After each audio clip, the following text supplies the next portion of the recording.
All right, so it dawned on me that I didn't do tips and tricks for Big Win Baseball yet. I've done a couple for football, in the Star Wars Commander game. But basically, throw in your actual cash at app games. I don't know. If you have extra cash, cool.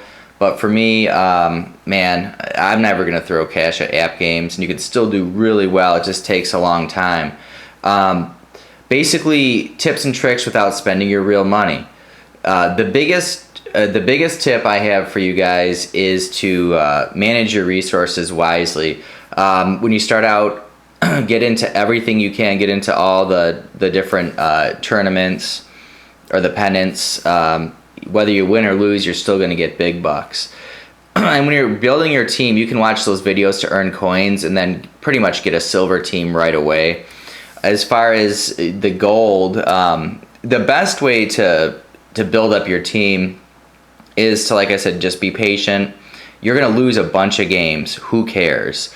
Don't spend money on gold cards right away. Just get the blue cards. So you're just going to go to bronze. And you're going to be looking for certain cards, tossing away certain cards. Throw away all your jerseys. To save room, you have a 400 card maximum, so just pick one jersey, get rid of all the rest of them because you need that space. Making Contact is the best blue card there is. He's Out is not that great. You're going to be looking for anything higher than 25 on the contracts. Sometimes, I look at anything higher than 30 is probably even better. But sometimes I save the 25s. It just depends. So you're going to be buying a lot of bronze packs. So be patient on that. All the skill boosts, these are all just garbage. See, there's a 33. There's a 19. Error Free is terrible. Quick Glove is okay. The best blues, in my opinion, are Quick Glove, Making Contact, and He's Safe. He's Safe is amazing. There's a lot of close plays, especially if you watch the games, and to have He's Safe can win you the games. The Cannon is the other one, but Injury Free, garbage.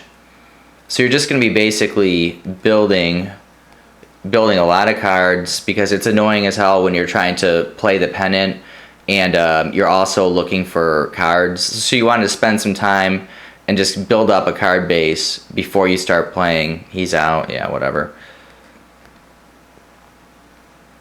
Okay, so you build up your good cards, and then here's the next part. The gold packs. A lot of people, when they have their silver team or their bronze team, they want to buy a bunch of gold packs to try and get the gold players, which is fine if you want to do that. But once you get an all gold team or close to a gold team, the players pack is probably the biggest ripoff there is because odds are you're going to be getting a lot of gold cards, which you could have bought with this, a lot of gold players, and there's some promotions sometimes where you get a better chance for a platinum player in a players pack. Then maybe it's okay. But your best bet is when your team is almost gold, just to keep saving and saving and saving, and buy one of these big players packs. Because the big players are going to have all platinum no matter what in there. And once you build up your platinum team, then you're set. Big boosts, only use those on platinum players. Big impacts are good. The uniform's $80. Really, don't even bother with that. The other big thing I want to talk about is superstars. It's super tempting on Thursdays to get this big rush pack. $10 a pack, 10 big bucks, and it's really hard to get the superstars, and odds are you're going to be just getting a bunch of shitty contracts and, gold cards and jerseys and stuff like that. I've spent, hundreds and hundreds, probably thousands of big bucks on superstars, and it's a waste because the superstars, they're great, but, after 200 games, they're done, whereas if you save your money and buy big players packs, you're going to have your team, you're going to have those players forever. You just keep unretiring them. So basically with the contracts, you want to keep at least 27, 30, plus, and that'll help you out because your players won't retire nearly as much. As far as the amateur tournaments, the on these Pro 10s, you just want to have the best team you can because you get matched up against any team regardless of rating. But the amateurs are tougher because you have to, they match you up against teams with a similar rating. So to win these tournaments, I found the best thing after a lot of trial and error. One of the best thing you can do is to win the amateur tournaments is to play gold cards, gold big impacts, but that's going to be super costly, and the payout is not great at all for these amateur tournaments. So what I have found is one of the best things to do to win these is to enter into your amateur tournament and go to your team and see. I have a superstar there, but that was the last superstar I bought.